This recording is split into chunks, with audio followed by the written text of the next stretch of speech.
स्वागत है आपका पीटीसी न्यूज में। मैं सुमन कश्यप आपके साथ और वक्त हो चला है हरियाणा बुलेटिन का। आपको रूबरू करवाएंगे प्रदेश की तमाम बड़ी खबरों से, लेकिन पहले नजर डालते हैं हेडलाइंस पर। मुख्यमंत्री नायब सिंह सैनी ने की बड़ी घोषणा, कहा बनाया जाएगा सफाई कर्मचारी पोर्टल, जिला स्तर पर बनाया जाएगा ये पोर्टल। पूर्व गृह मंत्री अनिल विज ने राहुल गांधी पर किए जुबानी वार, कहा राहुल गांधी देश का दोबारा विभाजन करवाना चाहते हैं, कांग्रेस के डीएनए में है विभाजन करवाना। जिला मुखी ने अब हाईकोर्ट से मांगी 21 दिनों के फरलो, कहा हरियाणा सरकार को दे चुके हैं इसकी अर्जी। एचसी ने याचिका पर एसजीपीसी सहित हरियाणा सरकार को नोटिस जारी कर मांगा जवाब। विधानसभा अध्यक्ष ज्ञानचंद गुप्ता ने दी विस्तारक बैठक की जानकारी, बोले गृह मंत्री अमित शाह का मार्गदर्शन मिला, हरियाणा में तीसरी बार भाजपा की सरकार बनने का लिया संकल्प।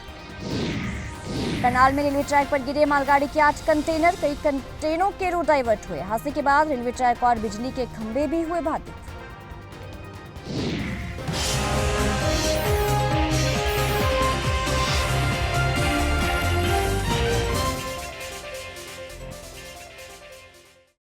और अब खबरें विस्तार से। मुख्यमंत्री नायब सिंह सैनी ने बड़ी घोषणा की है। सीएम ने सफाई कर्मचारी पोर्टल बनाने की घोषणा कर दी है। आपको बता दें कि ये पोर्टल जिला स्तर पर बनाया जाएगा। नगर पालिका और नगर परिषद के सफाई कर्मचारियों का मानदेय जो है वो बढ़ाकर 17,000 किया गया है, तो ग्राम पंचायतों के सफाई कर्मचारियों को 16,000 रुपए का मानदेय देने की भी घोषणा सीएम ने की है। सफाई कर्मचारी पोर्टल बनाने की घोषणा करता हूं और वो डिस्ट्रिक्ट वाइज बनेगा। डिस्ट्रिक्ट वाइज वो बनेगा, जितने भी हमारे भाई हैं उसके ऊपर जो रजिस्टर्ड करेंगे, जितनी भी आवश्यकता वहां रहेगी उस पोर्टल से उठाएंगे और उठा करके उनको 13,000 रुपए का मानदेय तुरंत शुरू हो जाएगा। जो हमारे नगर पालिका नगर परिषद के अस्थायी सफाई कर्मचारी हैं, उनको अब वेतन में बढ़ोतरी करते हुए 17,000 रुपया उनको मिलना शुरू हो जाएगा। और जो हमारे ग्राम पंचायतों के सफाई कर्मचारी हैं, उनको 16,000 रुपए मिलना शुरू हो जाएगा। लोकसभा में नेता विपक्ष राहुल गांधी के हिंदुओं पर दिए गए बयान को लेकर बवाल मचा हुआ है। तो लोकसभा में राहुल गांधी के बयान के कुछ अंश हटाए गए, तो वहीं प्रदेश के पूर्व गृह मंत्री अनिल विज ने राहुल गांधी पर जमकर जुबानी वार की। सुनिए क्या कुछ कहा। मैंने कल राहुल गांधी जी ने जो लोकसभा में भाषण दिया है उसको ध्यान से सुना है और मुझको लगता है कि पप्पू बड़ा हो गया है। उनके संबोधन को बहुत ध्यान से सुनना चाहिए, क्योंकि वो बहुत गहरी साजिश रच रहे हैं। वो हिंदुस्तान में एक धर्म के लोगों को दूसरे धर्म के लोगों के साथ लड़वाना चाहते हैं। वो देश का दोबारा विभाजन करवाना चाहते हैं और विभाजन करवाना कांग्रेस के डीएनए में है। 1947 में इन्होंने धर्म के आधार पर देश का बंटवारा कराया और लाखों लोग मरे उसमें। इनके डीएनए में है, ये दोबारा इन्होंने साजिश रखी है। और हमारी तो संस्कृति थी हिंदू मुस्लिम सिख ईसाई सभी भारतीय भाई भाई, पर अब ये उससे डेविएट कर रहे हैं, उससे परे जा रहे हैं और ये एक विभाजन करवाना चाहते हैं ताकि यहाँ पर लड़े। ये बहुत गंभीर है। मैं इसके ऊपर बहुत कुछ बोल सकता हूँ पर बोलूँगा नहीं, क्योंकि इसके ऊपर बोलने के बजाय इसको इग्नोर कर रही बेहतर है। देश के हित में है कि इनके भाषण को नजरअंदाज किया जाए ताकि जो इनके नापाक इरादे हैं वो कामयाब ना हो। तो डेरा मुखी राम रहीम ने अब हाईकोर्ट से 21 दिनों की फरलो मांगी है। कहा गया है कि वे हरियाणा सरकार को इसकी अर्जी दे चुके हैं। हाईकोर्ट इसकी इजाजत दे, क्योंकि हाईकोर्ट के आदेश के बिना पैरोल या फरलो उन्हें नहीं दी जा सकती। तो हाईकोर्ट ने याचिका पर एसजीपीसी सहित हरियाणा सरकार को नोटिस जारी कर जवाब मांगा है। हाईकोर्ट ने डेरा मुखी की इस अर्जी पर एसजीपीसी और अन्य को 31 जुलाई के लिए नोटिस जारी कर जवाब मांगा है। हरियाणा विधानसभा के डिप्टी स्पीकर रणबीर गंगवा ने कहा कि राज्य स्तरीय महाराजा दक्ष जयंती समारोह का आयोजन 21 जुलाई को हिसार में किया जाएगा। बालसबंद रोड स्थित दक्ष औद्योगिक प्रशिक्षण संस्थान के मैदान में आयोजित होने वाले जयंती समारोह में मुख्यमंत्री नायब सिंह सैनी बतौर मुख्य अतिथि शिरकत करने वाले। भूपेंद्र सिंह हुड्डा आज केवल और केवल बाप बेटे की पार्टी बन के रह गई है कांग्रेस पार्टी, और सारे लोग इस बात को जानते हैं। इस चुनाव के अंदर तो हर एक कैंडिडेट ये मान के चल रहा था कि मेरे को टिकट मिलेगी, आगे मेरे को टिकट मिलेगी। उन्होंने इकट्ठे होकर के चुनाव लड़ लिया। लेकिन आने वाले अब चुनाव के अंदर आप देखना, कांग्रेस पार्टी जिस तरीके से अलग अलग गुटों में बटी हुई है, इनकी हालत और ज़्यादा खराब होगी। आप भी यही हैं, हम भी यही हैं। आप देख लेना किस तरीके से इनका जो सिस्टम है। और भारतीय जनता पार्टी संगठन की पार्टी है और हमारा पूरा संगठन तैयार है। और जिस तरीके से इस चुनाव के अंदर भी आपने देखा है कि सबसे ज़्यादा अगर किसी पार्टी को वोट मिले हैं तो भारतीय जनता पार्टी को मिले हैं। और इस चुनाव के अंदर बीजेपी वर्सेस अदर्स सारे जो है इकट्ठे होकर के उन्होंने वोट डालने का काम किया है। अब इस चुनाव के अंदर अपना अपना चुनाव सारे लड़ेंगे तो निश्चित तौर पे मैं एक बात दावे के साथ कह सकता हूं कि इस बार भारतीय जनता पार्टी अपने दम पे जो है बहुमत वाली सरकार जो बनाने का काम करेगी। अभी दुष्यंत चौटाला ने कहा कि मैंने बीजेपी में आकर बहुत बड़ी गलती। तो पंचकुला सेक्रेटेरिएट में विधानसभा अध्यक्ष और पंचकुला विधायक ज्ञानचंद गुप्ता ने पत्रकार वार्ता की। ज्ञानचंद गुप्ता ने कहा कि देश के गृह मंत्री अमित शाह का मार्गदर्शन मिला और आगामी योजना की जानकारी देने के लिए पत्रकार वार्ता बुलाई गई है।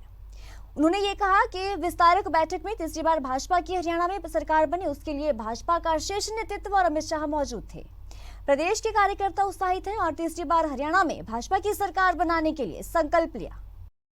आज की ये पत्रकार वार्ता विशेष तौर पर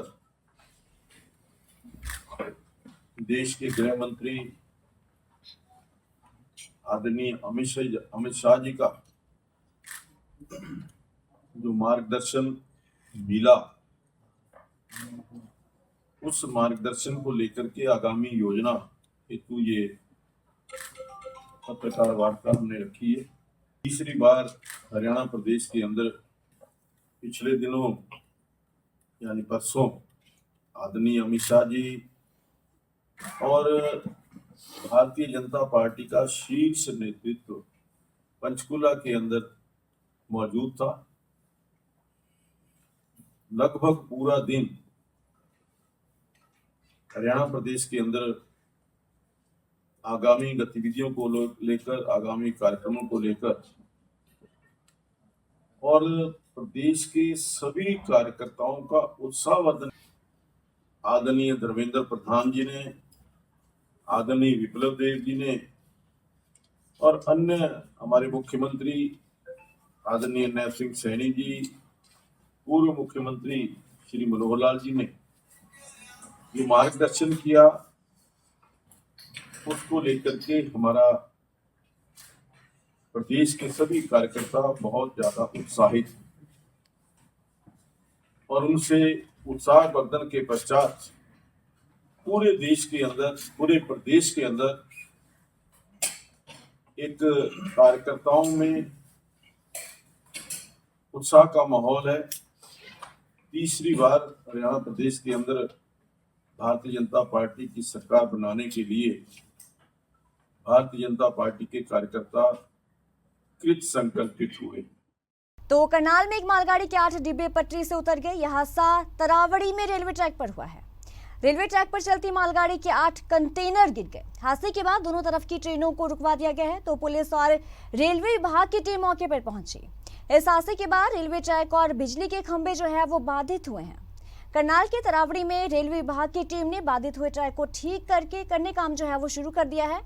फिलहाल इस रूट पर आने वाली ट्रेनों को डाइवर्ट कर दिया गया है। तो अब सभी ट्रेनों को जाखल रूट से भेजा जा रहा है। कुछ ट्रेनें मेरठ रूट पर भी डाइवर्ट की गई हैं। तो इस पूरे हादसे में अंबाला से आने जाने वाली ट्रेनें भी प्रभावित हुई है और इन ट्रेन पर भी प्रभाव पड़ा है। ये मुझे सुबह 4:40 के आसपास मेरे कंट्रोल से पता लगा था कि तरावड़ी स्टेशन पर मालगाड़ी ड्रिलमेंट हुई है। ये मालगाड़ी PLPC MDCC के लिए जा रही थी और इसके 8 बॉक्स गिरे हैं और 2 व्हील लाइन से उतरे हैं। अब इसकी जांच चल रही है। इसको पहले लाइन को ठीक किया जा रहा है। पहले एक लाइन क्लियर करके ट्रेनों का मूवमेंट चालू किया जाएगा। उसके बाद इसकी जांच की जाएगी कि क्या कारण से हुआ है। संबंधित डिपार्टमेंट अभी कुछ नहीं बता रहे हैं इसके बारे में। तरह की जनहानि तो ना कोई जनहानि नहीं है इसमें। कहाँ दिक्कत आई है ट्रैक में? ट्रैक में करीब 3 किलोमीटर डैमेज है, पीछे 3 किलोमीटर से ट्रैक डैमेज है। अभी ठीक करने में से टाइम लग जाएगा अभी, लेकिन मैं एक लाइन अभी चालू कर देंगे जल्दी, उससे ट्रेनों का मूवमेंट चालू हो जाएगा। लग क्या रहा है प्रथम दृष्टि से आपको क्या लग रहा था? अभी कुछ नहीं कह सकता मैं, अभी कुछ नहीं कह सकता इसे। कंटेनर खाली थे क्या था उसमें? कंटेनर खाली है सर। रेलवे के अधिकारी पहुंचे हैं? हाँ, रेलवे के सारे अधिकारी, डीआरएम साहब और सीनियर जितने भी मंडल के हैं सारे लोग पहुंच गए हैं। तो कब तक उम्मीद है कि कितने घंटे बाद संचालन हो? तो ये मैं नहीं बता पाऊंगा इस चीज को अभी। तो लोकसभा में नेता प्रतिपक्ष राहुल गांधी द्वारा सोमवार को संसद में हिंदू हिंसक है और हिंदू हिंसा करता है, इसकी सभी ओर निंदा हो रही है और नेता प्रतिपक्ष के इस बयान को अपरिपक्व बयान करार दिया गया है। हरियाणा के जिला जींद में अनेक धर्मगुरुओं और सामाजिक लोगों और विश्व हिंदू परिषद ने भी उनके बयान को अशोभनीय करार दिया है। उन्होंने कहा है कि हमारे देश की संसद में इस प्रकार का बयान देना बहुत ही गलत है और इससे हिंदुओं की भावनाएं जो हैं वो आहत हुई हैं। जो राहुल गांधी ने कल संसद में जो बयान दिया है वो बहुत ही निंदनीय है। हम उसकी निंदा करते हैं क्योंकि जो सनातनी हैं वो बहुत ही दयालु होते हैं। वो हर जीव को, हर सनातन को, हर धर्म को साथ में लेके चलते हैं, लेकिन वो कभी भी हिंसक नहीं होते। हिंदू जो है वो दयालु है, लेकिन इन्हें जो बयान दिया है ये निंदनीय है। क्योंकि हमारी संस्कृति, हम बचपन में पढ़ते थे, हमारे को तो क्लास में भी ये सिखाया जाता था, हिंदू मुस्लिम सिख ईसाई आपस में हम भाई भाई। तो हमारा जो सनातन धर्म है, हमारा जो भारतवर्ष है, ये बहुत ही दयालु है। हिंदू कभी हिंसक नहीं होया और ना ही होगा।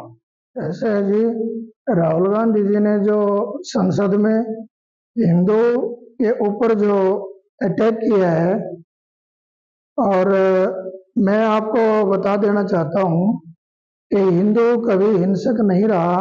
हिंदू तो दया का पात्र है और हिंदू अपनी धर्म की रक्षा करता है, अपने देश की रक्षा करता है, सनातन की रक्षा करता है। और जैसे ही धर्म के ऊपर कोई आघात करता है और देश के ऊपर कोई आघात करता है तो हिंदू उसकी रक्षा के लिए शास्त्र और शस्त्र दोनों ही उठाना जानता है। लेकिन शस्त्र कब उठाता है? केवल रक्षात्मक होकर के, अपने धर्म की रक्षा के लिए। हिंदू कभी हिंसक न था, न हिंसक रहा और न आगे होगा। कल संसद के अंदर विपक्ष के नेता राहुल गांधी जी ने जो हिंदू समाज के प्रति निंदनीय शब्द कहा है, सारे ही समाज को हिंसक बताया है, ये बहुत निंदा के योग्य है और हम इसका बहुत विरोध करते हैं। और क्योंकि हमारा समाज सर्वे भवन्तु सुखिने, सर्वे सन्तु निरामया, सर्वे भद्राणि पश्यन्तु, माँ कश्चित् दुर्भाग् भवेत्, अहिंसा परमो धर्मे और वसुधैव कुटुम्बकम आदि सिद्धांतों के ऊपर आधारित है। हम शास्त्रों का प्रचार करते हैं, शास्त्रों को ग्रहण करते हैं और उनकी शिक्षा देते हैं। वहाँ यदि हमारे समाज के प्रति कोई इस तरह की निंदा पूर्वक शब्द कहेगा और सारे समाज की निंदा करेगा तो हम शस्त्र उठाने में भी पीछे नहीं रहेंगे। फतेहाबाद में पंजाब सीमा पर पड़ने वाले गांव थेही में किसान की ट्यूबवेल की छत गिरने से मौत हो गई है। जी हां, किसान महावीर सिंह अपने खेतों की संभाल करने के लिए गया था। अचानक ट्यूबवेल की छत गिरने से महावीर छत के नीचे दब गया। थोड़ी देर बाद जब महावीर का बेटा पिता को संभालने के लिए गया तो छत गिरी हुई थी और उसके बाद आसपास के ग्रामीणों को इसकी सूचना दी गई। लोगों ने मौके पर पहुंचकर मलबे को साइड में किया और महावीर छत के नीचे दबा हुआ था और उसकी मौत हो चुकी थी। फिलहाल उसके शव को पोस्टमार्टम के लिए अस्पताल भिजवा दिया गया है। बारिश हो रही थी, खेत काम करते करते अंदर बह गए, जो बारिश होने लगी थी मेरे खेत के पानी लाया सीगा, अंदर आन के बैठे आ तो छत ऊपर बस जिदा माल के बाकी ना उन्होंने बेटे ने वो बच्चा स्कूल छड़ के खेत आया भी डैडी गया मैं जाना खेत, ਉੱਥੇ ਜਾ ਕੇ ਵੇਖਿਆ ਵੀ ਖੇਤ ਅੰਦਰ ਦੇ ਕਿਤੇ ਦਿਖਦਾ ਨਹੀਂ। ਉਹ ਮੋਟਰ ਵਾਲੇ ਕਮਰੇ ਕੋਲ ਗਿਆ, ਵੇਖਿਆ ਉਹਦੀ ਛੱਤ ਟੁੱਟੀ ਹੋਈ। ਬੇਟੇ ਦਾ ਕੀ ਨਾਮ ਹੈ? ਵਿਨੋਦ। ਉਮਰ ਕਿੰਨੀ ਹੈ ਜੀ ਇਹਨਾਂ ਦੀ? ਜਿਹੜੇ ਪੂਰੇ ਹੋਏ ਨੇ 60 ਸਾਲ। 60 ਸਾਲ। ਥੇੜੀ ਪਿੰਡ ਜੀ? ਥੇੜੀ। हाँ थेड़ी। तो ये थे अब तक की खास खबरें। खबरों की ज्यादा अपडेट के लिए आप जुड़े रहिए PTC न्यूज के साथ।